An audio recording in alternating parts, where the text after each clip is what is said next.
আসসালামু আলাইকুম।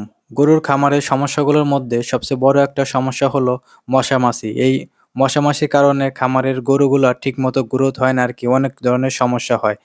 আজকে আমি একটা নামকরা ডাক্তারের পরামর্শ শুনে শেষমেশ বাঁশ খেলাম। উনি একজন ইউটিউব সেলিব্রিটি, উনি কোনো সরকারি ডাক্তার না, একটা বেসরকারি ডাক্তার। উনার পার্সোনাল একটা ক্লিনিক আছে। উনি আরকি ইউটিউবে অনেক পরামর্শ দেয় আরকি। এজন্য আমি উনার একটা ভিডিও দেখে আমি দেখেন এগুলা কিনে নিয়ে আইছি মশা-মাছি দূর করার জন্য। এখানে আছে আপনার ন্যাপথলিন। উনি ওই ভিডিওতে বলছে ১ লিটার পানিতে তারপিন তেল ২ থেকে ৫ মিলি দিতে হবে। এটা আমি ১ লিটার কিনে আনছি ৳১৩০ দিয়ে। তারপরে কর্পূর দিতে হবে ২ থেকে ৩ গ্রাম। এটা আমি ১৫ গ্রাম কিনে আনছি ৳৫০ দিয়ে। তারপরে ন্যাপথলিন দিতে হবে ২ থেকে ৪ পিস। এটা আমি কিনে আনছি ১০০ গ্রাম ৳৫০ দিয়ে।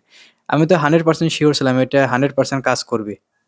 এজন্য আমি আপনাদের দেখানোর জন্য সুন্দর করে প্রসেস করে ভিডিওটা করছি যে, আমার যদি কাজ হয় তাহলে আপনারা যাতে এটা ব্যবহার করতে পারেন।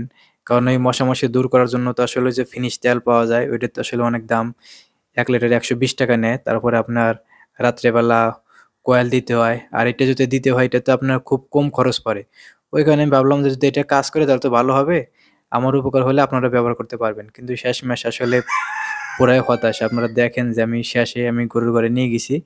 তারপরে দেখেন কি অবস্থা। আমি এখন এটা গুলায় সেরে গরুর ঘরে নিয়ে আসছি পরীক্ষা করার জন্য আসলে কাজ হয় কিনা। আসলে সবসময় যে সব ডাক্তারের কথা আসলে ডাক্তাররা তো কোনো কিছু প্রয়োগ করেন। ওরা তো মানে বিভিন্ন রকমের পরামর্শ দেয়। কিছু বর্তমানে ডাক্তার আছে আপনার YouTube এ ভিউ আসার জন্য মানে লোকজন যাতে ভিডিও দেখে আরকি YouTube এ ভিউ পাওয়ার জন্য জাস্ট একটা ভিডিও বানায় দিল। ভিডিও কাজ হইলো কি না হইলো ওইটা তো উনার দেহার বিষয় না। উনার দেহার বিষয় হচ্ছে হলো YouTube এ যাতে ভিউ হয় ওই কারণে একটা ভিডিও বানায় দিছে। আসলে ডাক্তারের আসলে একটা কথা শুনছেন আপনি কিন্তু এই কথাটা আপনার ১ম এ আরকি মানে ছোট্ট করে একটা পরিসরে মানে পরীক্ষা করে দেখা উচিত কাজ হয় কি না হয়। তারপরে যদি কাজ হয় তাহলে আপনি আনবেন বেশি করে আনবেন। আর যদি কাজ না হয় তাহলে আনবেন না। দেখেন এই বিষয়ে একটা মাছি বইছে আমি স্প্রে করে ওর গা ভিজিয়ে দিচ্ছি। ও কোনো কেয়ারই করতেছে না। মনে হয় ডোন্ট কেয়ার। ও ওর মতো মনের সুখে মানে রক্ত খাচ্ছে।